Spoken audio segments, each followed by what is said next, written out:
நம்ம சுற்றிலும் நடக்கிற விஷயங்களை உத்து கவனிச்சிங்க அப்படின்னா அதுக்கு பின்னாடி ஒளிஞ்சிருக்க சயின்ஸை பற்றி நீங்கள் தெரிஞ்சுக்கலாம். இன்ட்ரெஸ்டிங்கான சில விஷயங்களை பற்றி தான் நம்ம சேனலில் சொல்லிகிட்ருக்கோம். இன்றைக்கி நம்ம பார்க்கக்கூடிய டாபிக் அப்படின்னு பார்த்திங்கன்னா யானிங், விச் மீன்ஸ் கொட்டாவி. இதுக்கு பின்னாடி இருக்க சயின்ஸை பைக்கில் எப்படி யூஸ் பண்ணியிருக்காங்கிறத பார்க்கலாம். English version of this video also available in our channel playlist.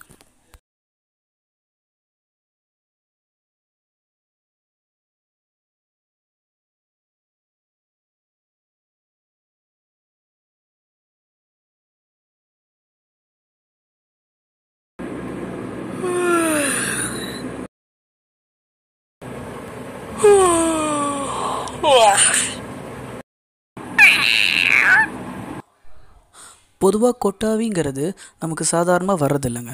Scientist சொல்கிறாங்க, நம்ம பொதுவாக தூங்கி எந்திரிக்கும் போதும், புக்கை கான்சன்ட்ரேட் பண்ணி படிக்கும் போதும், இல்லை ஒரு விஷயத்துக்கு மேலே ரொம்ப நேரமாக கான்சன்ட்ரேஷனில் இருக்கும் போதும் கொட்டாவி வருதுன்னு சொல்லியிருக்காங்க. நம்ம காற்றை இழுக்கிறோமா இல்லை விடுறோமாங்கிறது தெரியாது. நீங்கள் ட்ரை பண்ணி பாருங்கள். அது மட்டும் இல்லை, நம்மளில் பல பேருக்கு தெரியும், ஒருத்தர் கொட்டாவி விட்டால் அது நெக்ஸ்ட் இன்னொருத்தவங்களுக்கு தன்னால் ட்ரான்ஸ்ஃபர் ஆகுங்கிறது. இதை பற்றி ஆராய்ச்சி செஞ்சு இதோட சயின்ஸை கண்டுபிடிக்க நினச்ச சயின்டிஸ்ட் ஆராய்ச்சிக்கு அப்புறமா நமக்கு தெரிய வந்தது மூளை சூடாகுதல்.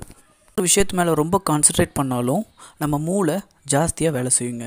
அந்த டைமில் பிளட் சர்க்குலேஷன் ரொம்பவே அதிகமாக இருக்கும். அப்போது அதுக்கு தேவையான ஆக்சிஜனும் நமக்கு தேவைப்படுது. இந்த இண்டிகேஷனை கரெக்டாக நமக்கு குறியிட்டு சொல்லக்கூடிய ஒரு விஷயந்தான் யானிங் அப்படின்னு சொல்லுவாங்க. நேரங்களில் நமக்கு அடிக்கடி நடக்கும். உதாரணத்துக்கு நம்ம புக்கு படிக்கும்போது, நான் முன்னாடியே சொன்ன மாதிரி, இல்லை கம்ப்யூட்டரில் ரொம்ப நேரம் வேலை செய்யும்போது நமக்கு தன்னால் கொட்டாவி வரும். அதுக்கு காரணம் என்னென்னா, மூளை அதிகமாக சூடாகும், பிளட் சர்க்குலேஷன் அது அதிகமாக இருக்கும்.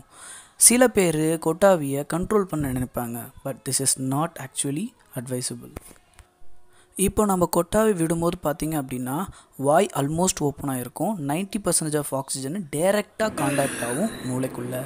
ஸோ அதிகப்படியான ஆக்சிஜன் நம்ம மூளைக்குள்ளே போகிறதுனால நமக்கு சீக்கிரமாகவே மூளையான சூடுங்கிறது ரெடியூஸ் ஆகுது. இப்போது உங்கள் மைண்டில் ஒரு கேள்வி வரும், நான் தூங்கிட்டு இருக்கும்போது நான் எது மேலேயும் கான்சன்ட்ரேட் பண்ணவே இல்லையே, அப்போ ஏன் எனக்கு கொட்டாவி வரும் அப்படின்னு நினைப்பீங்க. நம்ம தூங்கும்போது நீங்கள் தாங்க கான்சன்ட்ரேட் பண்ணல, பட் மூளையில் நிறைய metabolic reaction, metabolic changes and நீங்கள் ஒரு நாள் ஃபுல்லாக பண்ண அத்தனமும் ஸ்டோர் பண்ண வேண்டிய வேலை மூளையோடது. அந்த டைமில் தான் அது அதிகப்படியான ஒர்க் பண்ண வேண்டியிருக்கும். அதனால தான் நம்ம எந்திரிச்ச உடனே நமக்கு ஆக்சிஜன் அதிகமாக இழுக்க தேவைப்பட வேண்டியிருக்கு. அதனால் சொல்ல முடியும், 10 out of 9% கண்டிப்பாக இந்த வீடியோ பார்க்கும்போதே கொட்டாவி வந்திருக்கும். அப்படி இல்லாட்டாலும் இந்த வீடியோ பார்த்த வித்தின் 10 minutesல கொட்டாவி வருவது தான் நம்ம நேச்சர். ஸோ நிஜமாகவே யாருக்கெல்லாம் கொட்டாவி வந்துச்சோ ப்ளீஸ் கமெண்ட் பண்ணுங்கள். ஸோ இந்த மாதிரி ஃபாஸ்ட் மூவிங் ஏரால் ஒரு ஹை டெம்பரேச்சர் உள்ள ஆப்ஜெக்ட் ரொம்பவே ஈஸியாக கூல் பண்ண முடியுங்கிறத சயின்டிஸ்ட் கண்டுபிடிச்சிட்டாங்க. ஸோ இந்த டெக்னாலஜியை பார்த்த சில பைக் கம்பெனிஸ் இதை கொஞ்சம் மாடிஃபை பண்ணி பைக்கில் ஏர் கூலிங் இன்ஜின்ஸை கண்டுபிடிச்சிருக்காங்க.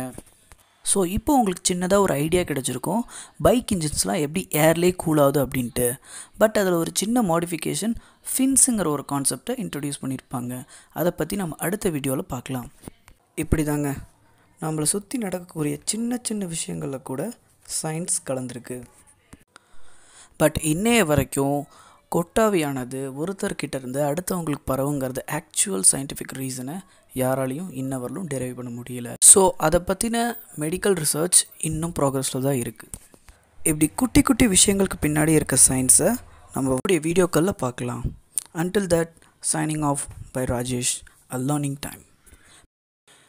If you want similar videos, please stay tuned with us and subscribe too.